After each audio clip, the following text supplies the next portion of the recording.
How did the encomienda system evolve? Have you ever wondered how a system designed to manage indigenous labor turned into one of the most controversial practices in colonial history? The encomienda system began in the early 1500s as a way for the Spanish crown to organize labor and tribute from indigenous communities in the Americas. Initially, this system granted rights to conquistadors, settlers, and officials, allowing them to receive labor and tribute from specific indigenous groups. In return, these encomenderos were expected to protect the indigenous people and help them convert to Christianity.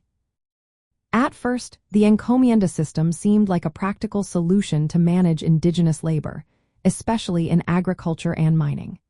Indigenous leaders, known as caciques, were often included as intermediaries to help enforce labor obligations.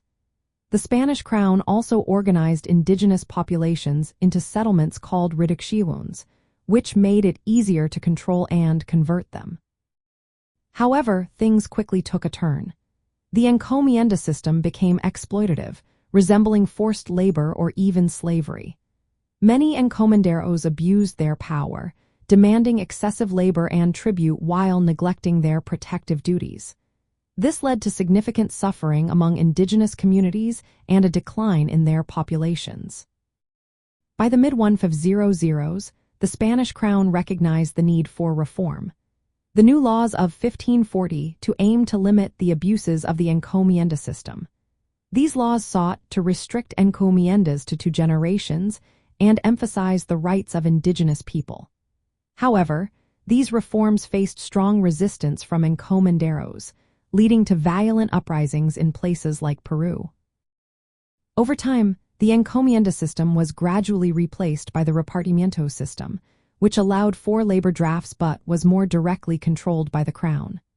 Eventually, the Hacienda system emerged, which involved private land ownership and wage labor instead of tribute. By the early 18th century, the encomienda was no longer granted, and it was completely abolished by the late 18th century. The legacy of the encomienda system is complex. It played a foundational role in shaping social, economic, and cultural relations in Latin America.